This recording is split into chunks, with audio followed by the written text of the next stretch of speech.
নমস্কার, আবারও একটি নতুন ভিডিওতে আপনাদের সকলকে স্বাগত জানাই বন্ধুরা। আজকে আমরা ডব্লিউবিএসএসসি গ্রুপ সি এবং গ্রুপ ডির লাস্ট আপডেট কী রয়েছে সেটি জানবার চেষ্টা করব। আজকে বন্ধুরা 23শে জুলাই 2026। আমরা প্রত্যেকটা ভিডিওতে দাবির সঙ্গে বলেছিলাম যে রেজাল্ট এই মাসে প্রকাশিত হবে, কিন্তু দুঃখের সঙ্গে জানাচ্ছি যে এইরকম কোনো আপডেট কিন্তু আমরা পাচ্ছি না। আমরা রীতিমতো আশাগ্রস্ত, হতবম্ব যে আর কতদিন কিন্তু অপেক্ষা করতে হবে। এরই মাঝে বিভিন্ন ধরনের তথ্য আমরা কিন্তু পাচ্ছি স্কুল সার্ভিস কমিশনের তরফ থেকে, সেইটাই কিন্তু আলোচনা করবার চেষ্টা করব। এক নম্বর যে তথ্য রয়েছে, আপনারা নিশ্চয়ই জানেন যে সুপ্রিম কোর্ট থেকে একটা অর্ডার দেওয়া হয়েছিল, যেটা 31শে আগস্টের মধ্যে সমস্ত নিয়োগ প্রক্রিয়া কিন্তু সম্পূর্ণ করতে হবে। এসএলএসটি 9, 10, 11, 12 এবং গ্রুপ সি, গ্রুপ ডি।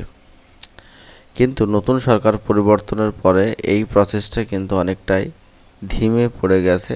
পড়াটাই স্বাভাবিক, যেহেতু নতুন সরকার এসছে, সমস্ত সিস্টেম বুঝে নিতে গেলে একটু টাইম লাগবে।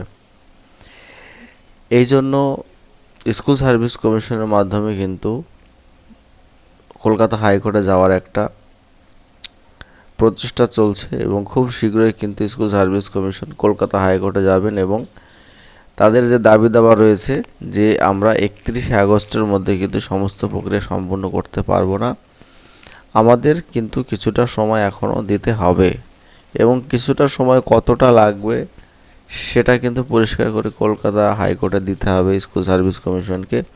তখন আমরা একটা বিষয় জানতে পারবো যে কত দিনের মধ্যে আমাদের নিয়োগ প্রক্রিয়াটা সম্পন্ন হবে। মোটামুটি ধরে নেওয়া যাক ডিসেম্বর পর্যন্ত কিন্তু টানতে পারেন school service commission group C এবং গ্রুপ ডি নিয়োগের প্রক্রিয়াটি। কারণ আমরা দেখছি যে নতুন সরকার আসা প্রায় 2 মাস হয়ে গেল, এর ভিতরে কিন্তু কোনো রকম আপডেট আমরা গ্রুপ সি, গ্রুপ ডির পাইনি। মুখ্যমন্ত্রীর কাছে, রাজ্যের যে সমস্ত মন্ত্রীরা রয়েছে, বিশেষ করে শিক্ষামন্ত্রীর কাছ থেকে কিন্তু আমরা কোনো রকম বার্তা দেয়নি। স্কুল সার্ভিস কমিশনের যে প্রধান, সেও কিন্তু কোনো রকম বার্তা দেয়নি। এই জন্য আমাদের বড় হতাশা যে আমাদের নিয়োগ প্রক্রিয়াটা কী হবে। এরই মধ্যে বিভিন্ন সোশ্যাল সাইটে আমরা দেখতে পাই যে নিয়োগ প্রক্রিয়া বাতিল হবে, নতুন করে পরীক্ষা হবে, এরকম বিভিন্ন ধরনের তথ্য কিন্তু ছড়িয়ে পড়েছে সোশ্যাল মিডিয়াতে। এর ফলে আমাদের যে মোটিভেশনটা সেটা কিন্তু ভেঙে চূর্ণ বিচূর্ণ হচ্ছে প্রতিনিয়ত। আমরা কতদিন ধৈর্য ধরবো? ধৈর্য ধরার তো একটা সিস্টেম রয়েছে। যদি সরকার থেকে বলে দেওয়া হয় যে না, আমরা নিয়োগ প্রক্রিয়াটা একটু ডিলে করছে, আমরা হয়তো এই ডেটের মধ্যে সম্পূর্ণ করার চেষ্টা করব, এই রকম যদি বার্তা আমরা স্কুল সার্ভিস কমিশন হোক কিংবা রাজ্যের যে শিক্ষামন্ত্রী রয়েছেন তার কাছ থেকে বার্তাটা পাই, তাহলে কিন্তু কোনো রকম সমস্যা আমাদের হয় না। কিন্তু কোনো রকম বার্তা যেহেতু পাচ্ছি না, আমরা সেই জন্য ডিমোটিভেট হয়ে পড়ছি প্রতিনিয়ত। এবং গ্রুপ সি, গ্রুপ ডির যে সিস্টেমগুলি রয়েছে, টাইপিং এবং ইন্টারভিউ, সেই সমস্ত দিকগুলোও কিন্তু আমরা আর করতে পারছি না। কারণ আমাদের পরিজন কিন্তু বারবার জিজ্ঞাসা করছে যে রেজাল্ট কবে প্রকাশিত হবে, রেজাল্টের আগে কেন টাইপিং টেস্ট, ইন্টারভিউর জন্য প্রস্তুতি নেওয়া হলো, এত ডিলে হচ্ছে, এরকম নানান ধরনের প্রশ্ন কিন্তু বাড়ির লোক, বাড়ির আশেপাশের লোক এবং গ্রামের লোক কিন্তু কোশ্চেন করছে। সেই সমস্ত কোশ্চেনের উত্তর কিন্তু আমাদের কাছে নেই, আমার কাছে তো নেই। প্লাস যে সমস্ত ক্যান্ডিডেটরা ভালো পরীক্ষা দিয়েছে, অলরেডি প্রিপারেশন শুরু করেছিল টাইপিং এবং ইন্টারভিউর জন্য, তাদের কাছেও কিন্তু কোনো উত্তর নেই। কারণ বেশিরভাগ স্টুডেন্ট একটা বয়সের মধ্যে চলে গেছে, 35, 36, 40, 42। তারা কিন্তু সেইভাবে করে কিন্তু খোলামেলাভাবে এখন আর প্রিপারেশন নিতে পারবে না। সমাজের বুকে কিন্তু হাসি ঠাট্টার পাত্র হতে হবে তাকে, আড়ালে আবডালে লুকিয়ে কিন্তু তাদের প্রিপারেশন নিতে হবে।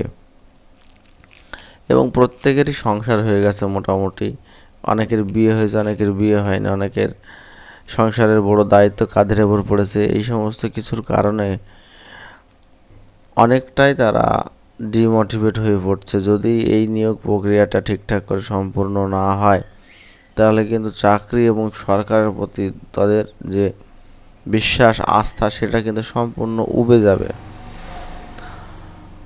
তবু আমি বলবার চেষ্টা করব ভিডিওর মাধ্যমে যে একটু ধৈর্য ধরার জন্য, কারণ সরকার চাইছে একটা সঠিক এবং সুস্থ রিক্রুটমেন্ট প্রসেস কমপ্লিট করার জন্য।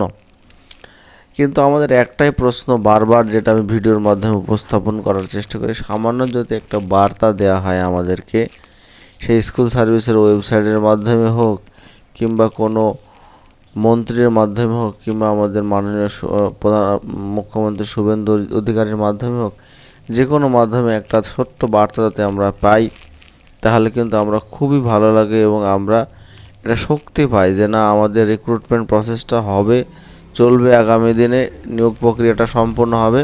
সেই জন্য আমাদের সামনের যে প্রস্তুতিগুলো রয়েছে সেই প্রস্তুতিগুলো সম্পূর্ণ করি। বোঝা গেল বন্ধুরা, অনেক দুঃখ গ্লানি নিয়ে কিন্তু ভিডিওগুলো বানাই আমি স্কুল সার্ভিস কমিশনের। আমারও মতো কয়েক লক্ষ স্টুডেন্ট, প্রায় 16 লক্ষ স্টুডেন্ট কিন্তু অধীর অপেক্ষায় বসে রয়েছে রেজাল্ট কবে প্রকাশিত হবে। বন্ধুরা, এই ছিল আজকের বিশেষ বার্তা প্রত্যেকের জন্য। যদি ভিডিওটি ভালো লাগে অবশ্যই একটা লাইক, শেয়ার, কমেন্ট করবেন।